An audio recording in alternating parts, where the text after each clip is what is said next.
Hello, folks. Well, you know what? It's been a long time since I put one of my own hobby nightmares on here, and do you know why? I've only really got one of them left, and I was never really sure if I should tell it or not, but, you know, the Brain Trust, the WhatsApp group, I've spoken to them, I've gone over a few things with a few people who still work at Games Workshop, and they've assured me that I can talk about it, so I'm going to talk about it today, and that is my worst ever customer. The one who literally made me lose my faith in humanity. We're talking about Patrick. Right. One thing I've always said about being a Games Workshop manager and generally working for the company, or working for any hobby store in general for that matter, again, I say this all the time, I've worked for independent hobby stores a lot longer than I've worked for Games Workshop, for those of you who think I'm some sort of GW shill every time I defend the company. No. What you do when you are a manager of a Games Workshop or a normal hobby store is you are exposed to a lot of nerds. And nerds come in many shapes and sizes. Many of them very nice people who will go and play some hobby with you and have some fun with you and go home and be fine and come back the next day completely fine again. But there is a subsection of our hobby that is full of broken people. We know who they are, we know that they're around, and sometimes when they come into your store, they're not exactly harmless. I've said this before, I used to love some of the more quirky members of my own store, and when I was working for another Games Workshop store as a staff member, I loved some of those customers because you could literally, if it was a quiet day, let them talk. They would come in, they would talk at you about their favourite things for hours on end, whilst you put models together, or you fixed scenery, or you did some other things around the store, and generally it was like having a nice, safe podcast in your ear that you could talk back to if you wanted. I quite liked that, and so I wasn't one of those guys to judge people would say, you know, autism or things like that. I used to really like speaking to them, because they make my day go quicker. And them getting their feelings out and being able to have a conversation with somebody helps their conversational skills and their social skills too, so it's a win-win really. But not all people who came in who were a bit quirky were harmless in any way, shape or form. And the guy I want to talk about today, as I mentioned before, his name was Patrick. And I'm not doxing him, right? He told us his name was Patrick. We since found out that was not his name, but I'm going to use it anyway. Because people who used to be in my store might get a kick out of knowing who this guy was. Because they all know who he was as well. So we can reminisce about that if we so desire. So, let me just describe Patrick for a bit. So Patrick was about 6 foot tall, maybe 5'10", 5'11", if I'm pushing it. He was a normally built lad, barrel-chested, things like that, who'd always wear t-shirts, like really dark t-shirts with sort of anime signs on them, things like that. He loved Hunter x Hunter and used to go around with that all the time on him somewhere. Or JoJo's Bizarre Adventure, something like that. It would always be on him somewhere. And I remember there was this girl who used to come into the store. I'm not quite sure what her deal was. I think she was sort of non-binary, but I never really asked. Lovely girl, and she would come in, she'd have a little chat, and she'd play some 40k, and she was really good, and we all had fun. She used to love anime, right? And she would actually open Patrick quite a lot in conversation, saying, I love that t-shirt, kind of, that kind of thing. And he used to look at her like she was barking up completely the wrong tree. Like, the look up and down look, like, I'm not going to sleep with you, what are you doing, And she's just being friendly at this stage, and the amount of comments he used to make in front of her about her were just kind of beyond the pale, It was just, what are you wearing that for? Or, what does that smell I can smell? Is that your perfume? Oh my god. And he would step away, like, holding his nose. Shit like that. I thought they knew each other because she would just laugh it off. But they didn't. They didn't know each other. He was just being an arsehole, right? So, he had sort of a beard that wouldn't grow properly. So he had this, like, he would try and grow out this beard, and it was sort of like go in different patches on his face. And he was desperately trying to get it to join up, but his genetics were just saying no. And as somebody who knows how painful it can be to try and get your beard to join up, I know your pain, dude. And if you're out there, that doesn't make you weird, it's normal. But this guy really struggled, as in his facial hair would be like, oh, you want me to grow there? I'm going to grow on your nose instead. That kind of a thing. But hey, you know, just because you look a bit strange doesn't mean you need to be strange. He also had this really weird long chain that went from his back pocket around to the front of his pants, and it had nothing on it. I've never got that. I know back in the day, like, metal people used to wear chains and stuff. I've never got that. It's like the stainless steel plasticky looking chain, like, from back to front of his pants. Like, what is that? There's nothing there. What is that for? Just, you know. The other thing he would do that really started to, because when he first came in, you know, you give everybody a chance. You're a Games Workshop manager, you're having fun, you give everybody a chance there. And when he first came in, I was like, yeah, you know, all right, Patrick, mate, how you doing? You know, blah, blah, blah. And he would always be, like, fine with me. You know, he's like, oh, yeah, fine, yeah, no problem, just going to go over here. Okay, fine, yeah, no worries. He'd never really buy anything from me, which would annoy me eventually, but for the first few times you come into my store, I'm not going to try and sell you anything. Do you know what I mean? I'm not one of those managers. But he would walk around the gaming table, and he would constantly bash out loud, like bash out loud other people's play styles and the way that they were playing the game. So if there was a Black Templar there who was holding an objective, he would go out of his way to call him a pussy for not going and, you know, charging the enemy, because that's what Black Templars do. They charge the enemy. They don't act like Ultramarines. Even when some of the more patient greybeards, other guys were saying, listen, guy, we're just having a friendly game of 40k. We're trying to win the game, right? We're not like being this big narrative event thing. We're just having some fun, all right? That's all we're doing. He would still carry on and tell them that they were playing the game in the wrong way, in the wrong spirit. He was the kind of guy who, I'm a narrative player myself. This guy made me ashamed to be a narrative player, because if you had a 40k army and you played it incorrectly via the lore, in his eyes, he would stop the game and refuse to play you if you were playing him until you played your army properly. The amount of games he stopped doing that was ridiculous. It got to the point where I was like, why are you guys playing this dude? Like, why? You know, I can't ban him because he plays the game differently to you. I did have a word with him about his attitude. I was like, listen, dude, like, you know, other people are going to want to play the game in their own way. You can't just demand that they play the game the way you want them to, okay? There was just one really, really shitty day where he's in there and he's got his Ultramarines and they're all lined up in nice firing zones, and he's playing against a young lass who's playing Tyranids. And she comes in, she lines up her Tyranids, and this young lass starts knocking him off of objectives and then leaving, you know, really, really Termagants and people like that behind to just cap these objectives whilst the other big bioforms march on and start wrecking the Ultramarines wherever they can. And she's winning on points, like quite clearly winning on points. He's getting more and more and more irate as I'm behind the cash register. So I'm there just ringing through people's orders. I'm doing a mail order. I'm doing 5 different things at once. And you do not know how difficult it is to run a one-man Games Workshop store when it's busy. Because, dude, you miss everything. You know? You can only have your attention in 2 or 3 places at once. Once it goes above that, do you know what I mean? You're pretty much done. You can't. You're just there going hell for leather. And I hear him getting more and more and more irate, to the point where several mums who've come in are looking at me kind of alarmed and sort of looking towards him. And I take that message, stop what I'm doing, put all my orders on hold, and say, listen, I've got to go sort this out 1 second. I walk over to him and say, what's the problem, guys? And he says to me, this woman is disrespecting the game. She's disrespecting the setting that we're playing in. She's not playing a Tyranids properly. And which I say, Patrick, mate, we've talked about this before. You can't expect other people to play the game in the way you want them to. That's not how war works. He then goes on to explain to me how the Tyranids are a mindless swarm who should be coming at him. At this point, the girl pipes up and says, I have an issue with that. That's not the law of the Tyranids. The Tyranids have a hive mind that is the most intelligent thing in the galaxy. Literally. Name me something more intelligent than the hive mind. There isn't one. It continuously adapts. It takes and holds objectives that it needs to push and make the bioforms it's trying to consume more disorganized. That's what I'm doing here. Right? Completely shut down his argument. At this point, he starts packing away his models and calling her a bitch. Alright? That was his first warning.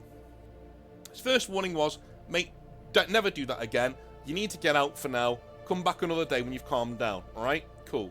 And I'd walk off, do my own thing, go back and apologise to her, obviously, apologise to the parents, get on with my day. Most Games Workshop managers would have probably banned him there and then. Most of the old guard who had more confidence than me would have banned him there and then. I didn't have that confidence. I just started at Games Workshop as a manager, right? I'm still finding my feet. But my old manager, like the manager I worked for, he would have been like, yeah, get your shit and fuck off. Get out, right? And never come back. Because he had that confidence, you know what I mean? He'd run a store for years, he knew what he was doing. He'd go straight in there, be like, mate, you, sling your hook. Never come back here again. Anyway, even when he did play, I got a big sense that he was cheating. The amount of arguments that he'd get into with people, I got a big sense that he was actually cheating in the store. Couldn't prove it, couldn't lay it on him. But there was a lot of times when people were saying, listen, mate, can you measure your models properly, where they've moved? Or, I don't think you're on that objective. And then he'd go and move a model to be on that objective by knocking it during the game somehow. Do you know what I mean? Shit like that would go on all the time, you know? The worst thing he did for me, and this is to me, because he did worse things than this, and oh boy, we will get into them. The worst thing he did to me, though, was that every single time he'd come in with something new, he would stand in the store and talk really loudly about buying other people's models. Okay? Literally. If you liked a model that you had, he would offer you cash there and then for it. And instead of just saying, listen, can I buy that from you? Like, it's really cool. He'd say, that's passable, I'll buy it. And he'd get out cash from his wallet and go to give it to you. As if he could just do that, right? That you're going to give away this thing that you've worked so hard on, you know?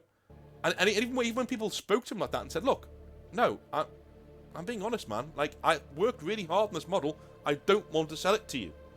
He would come over later, change your mind. There's some money.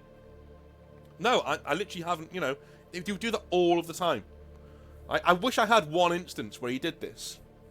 I kind of do. It was a Vulcan model. But, like, so there was the guy there with a Vulcan model. He's there playing his salamanders. And he comes over to him and says, look, I'll give you 60 quid for it. Right? Now, never mind. Let's see how much Vulcan's actually worth right now in Games Workshop. Let's have a little look now. So I think it's actually a lot of money. Yeah, £80 right now. So this painted model, right, done model, he said, I'll give you 60 quid for it. Get 3 £20 notes out. Give me 60 quid for it. The guy's like, no, mate, like, I'm okay, thank you, I'm all good. All right, £70. No, this isn't a negotiation, right? I've said no. I love this Vulcan model. I love playing with this Vulcan model. Leave me alone. Right? Got to that stage where I'd have to go over and warn him again. It's like, dude, please stop trying to buy other people's models. At which point he'd come back at me and say Games Workshop's models are too expensive in the first place, and he's giving other people an avenue to get more money for their models so they can go and buy things that they actually want and need. Dude, are you insane? Never do that in a Games Workshop. And if you go and want to buy somebody's model, be very polite about it. Be very complimentary about it. And if they say no, say, mate, I completely get what you're saying, but I just had to see if you're going to sell that because it's amazing. I'd love to have it on my shelf. And walk away, right? That's even if you do, but don't. Just try not to. Okay? Now, one of the other things that he used to do, and this drove him up the fucking wall, and this is why this put him on my list. All the other things are kind of just annoyances, and the things that, in general, you will get customers who do shit like that, right? You'll get customers who do these things who, it's not beyond the pale. It's annoying, but it's not beyond the pale. The thing that really got him on my list was that he would loudly proclaim when he came into the store that he got his models from eBay and that he would never buy from Games Workshop as it was too expensive for what it was. Now, I agree with him. Games Workshop's... sorry, my voice. I'm going to take a sip of tea. One sec. Lovely tea. So, I agree with him. Games Workshop's models are very expensive for what they are. The prices are ridiculous. I'm fully with you on that one. Thing is, this is my livelihood. This is my store. I'm the only one here running it. and I'm the only one here making sure you've got somewhere to go and play with your models in. Against the wishes of my higher-ups, by the way. So I'm risking my own job to do this. How dare you come into my store and try to tell people to go to eBay instead of buying from my store? How fucking dare you? It is the, aside from the last thing we're going to get into in this video, which is the worst thing you can do in a store, and it's really unhinged, this is the worst thing you can do to a manager. Fuck you. If you've ever done this and gone into somebody's business, right? Put it this way. This is what I said to him, right? So I really didn't want to ban people a month or two into my fucking job. Do you know what I mean? So I'm like, listen, mate, you're on your last warning, okay? Like, oh, why? People, I'm an advocate for the customer. People should be able to. No, mate, you're some dude, is what you are. All right? Imagine walking in to a Sony store, all right, and telling them, hey, to all the customers there, hey, don't buy the TVs from this store. There's a store next door that sells them for 10% off. Go and buy them in there, right? They would ask you to leave straight away, and they'd be well within their rights to, because you're taking business away from them. If that store doesn't make any business, they're not making any money. And if they're not making any money, they can't pay their staff. If they can't pay their staff, the staff will get sacked and have no jobs. Right? What you're doing here is you're taking money away from my rent. You're literally harming my ability to pay my fucking rent. Are you high right now? You are literally harming my ability to make money and pay rent. Your actions right now could put me on the fucking street. Because if everybody ups and leaves my Games Workshop because I've got little rats like you walking around all the time, right, and I don't sell anything, I get sacked, I'm without a job, I can't pay my rent, I'm on the street. Fuck you. If you've ever done that, go and look at yourself in the mirror. Maybe slap yourself in the face. Alright? It's a really shitty thing to do. Don't ever do that. Ever. That goes beyond being autistic. That goes beyond having a quirk in your personality where you know, sometimes do a faux pas, you know, in front of people, like a social faux pas. It goes beyond that. That's cruel. This is cruelty. This is actually evil. This isn't you not knowing, not understanding because you're autistic. No, this is fucking pure evil. This is what that is. Okay? I've said this a lot over the years, and I've got a lot of my friends who are autistic kind of like that I do this. It's weird. But I hold them to the same standard as every other one of my friends.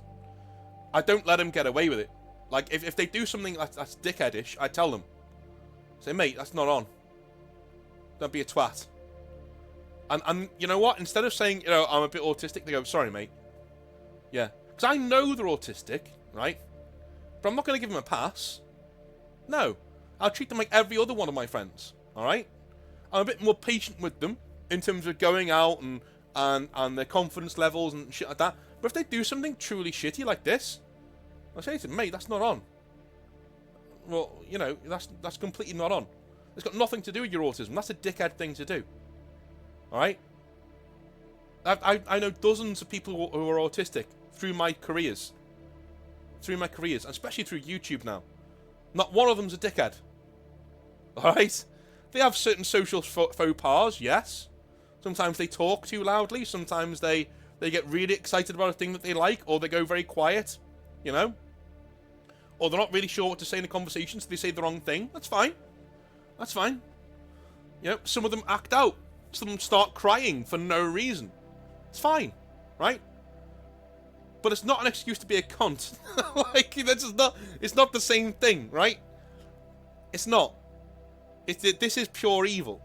If you do this kind of thing to get a rise and get a kick and try and get social status by ruining somebody else's business, you're an evil motherfucker. I don't care if you're autistic. I don't care if you've got, you know, learning disabilities. That's pure evil. You don't do shit like that. All right. Cool. All right.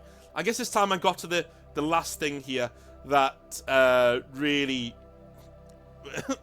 made me ban my first person. And, well, he wasn't my first person at this stage, but it was somebody that needed to go. He would be very touchy-feely with a few of the other customers. And no, I don't mean with the ladies. Especially boys who are in their teenage years. Especially their early teenage years. Now, as a Games Workshop manager, I'd seen this happen once before in the Games Workshop when I was a staff member, and my manager handled it impeccably and managed to get rid of this guy. But even then, he didn't see that for a long time, because there's so many things going on. You can't be everywhere at once. And these people are devious. They know what they're doing. They go behind your back. They go places where they can't really be seen, and they act out in ways that are very inappropriate and illegal and should result in you being thrown in the fucking sea with the rest of the garbage, right? So this was one of those guys. He would hug people. He would pinch their asses. He'd act like he was on Top Gun and slap people's asses and shit. And it was just very, very, very awkward. All right. And eventually, I started seeing these behavioural tics. I would start following him around the store whenever he was in there, and he would never do it when I was looking at him. So I tried to make sure he's in my eyesight at all times. Eventually, I banned him completely for making inappropriate comments about some of the younger lads in the store.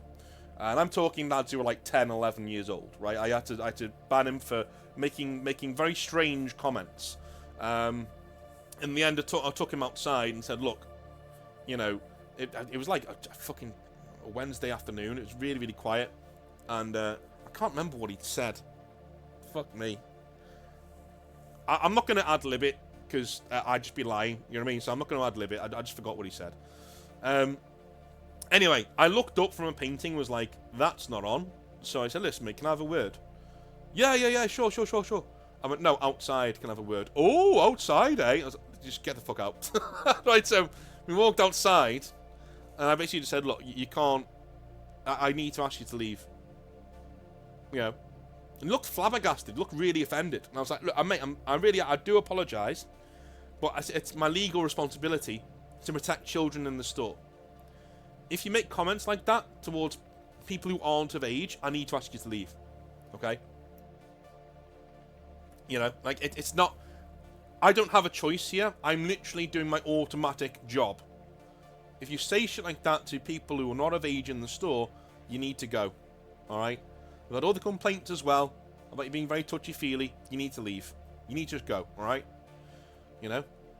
Now, all these touchy-feely moments were ever, like, sexual abuse.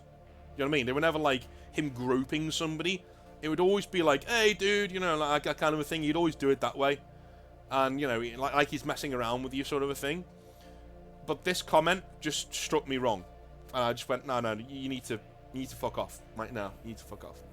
So he did. He was very offended, and he said he'd take it up with HQ. I said, okay, fine, off you go.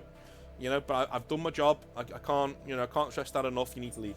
So he did. He left. And a while later, a few weeks later, one of the younger lads in the store, who shall remain nameless, I'm not going to name who this was, he told me that, you know, Patrick had touched him inappropriately outside the store when going in for a hug. All right? Now, this is after we'd closed. So I'd closed for the night, I'd gone.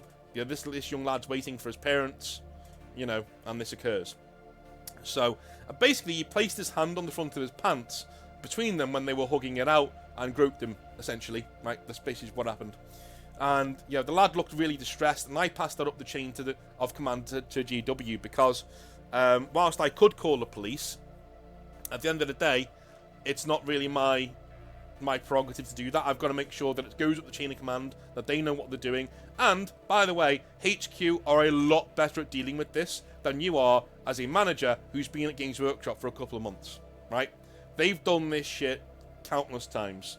They even know who to speak to. They will call the police, they know who to speak to, right? They get them on the phone and say, listen, this has happened in one of our stores. It's like Disney. Disney do the same thing. Disney stores do the same thing. They have the same protocols.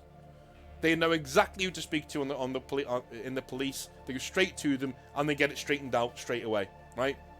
So, they told me there and then, ban this guy for life, message him, let him know never to come back to the store again, and if he does, you will call the police. Alright, cool. Leave the rest with us. You should never see this guy again. And it passes the lad's name, passes all, you know, all these other things. You know, we'll make sure that, you know, we basically report it to the police, that the appropriate authorities, and that everybody knows what's going on. And so I did. I went and called the guy's mum, the lad's mum, and asked if I could pass along the information to GW. She said yes, and I did, and I passed it along. And eventually they had a heart-to-heart, I think. And the lad was still in the store for months after that. Well, for my entire time at Games Workshop after that, he was in the store. So he didn't go away, and which is great. It didn't ruin the hobby for him. It was just a bit of a weird experience that didn't let it define him, didn't let it get to him. You know, it was nice. And I never saw that guy again. I never saw Patrick again. He was gone, and I never saw him again. And that was it. That is the story of the worst customer I've ever had at Games Workshop. Kept that one to myself for a long time. Not that it hasn't scarred me at all. It's just something that I didn't really think I could talk about. You know, because it was one of those. You know. But apparently, it's a known thing in several Games Workshops and Disney stores and all these other things. It's not controversial, and it's not even his real name. So, it's one of those things. You know, we just got to go along with it. It really did suck that certain things like this used to happen. And they still probably do happen. Let's be honest. But I will say this, before I go anywhere else, is that Games Workshop are probably the best company for safeguarding kids. I'm being honest. Like, I've never known of a more streamlined, no-nonsense, absolutely faultless set of people when it comes to looking after kids in the stores. Absolutely phenomenal. Like they are really good. A manager's worth their salt, which I wasn't, right? But managers worth their salt at Games Workshop. They see this shit instantly. If you're one of these people, never ever think you can go to a Games Workshop and pull the wool over a manager's eyes. They see you, motherfucker. They see you. As soon as you walk in, they know who you are. Right? They know what you are. And you won't last very long. You know what I mean? You will not last very long. They will get you out of there, and they know exactly who to call, exactly who to go to. These aren't shrieking violets who are like, oh, you know, whoever do I call? At the police? What do I ask for? They know exactly what to do. Alright? Be clapped in irons and thrown in the sea before you can say lickety-split, I'm telling you now. They are a phenomenal set of people. And that's why, as a dad, I wouldn't mind my kids going to Games Workshop. Not ever. You know, it'd be fine. Especially if I knew the manager. I'd be like, yeah, do you know what? That's fine. You know, I know. You know, if the manager's inexperienced like I was, I'd probably leave it for a year before I let my kid go in there. Because then you learn these things. You learn. After this, one or two others came in and they bounced. I fucking bounced them straight away. Like, one or two of them came in, just looking around, I bounced. Off you go. Mike, you look weird.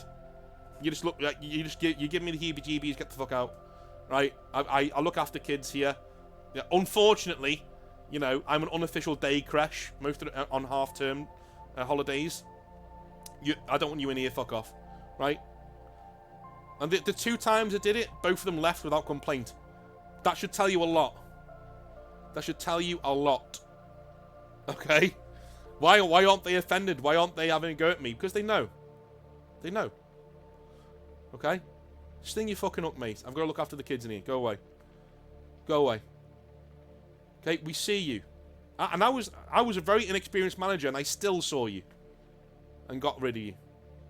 Alright? But that's my worst customer ever. And that's some of the shit that Games Workshop managers have to put up with. Just if you're ever sitting there thinking, oh, Games Workshop sucks. Well, yeah, maybe they do. And maybe some Games Workshop managers suck. But a lot of them have to put up with shit like this that you don't have to put up with. Alright?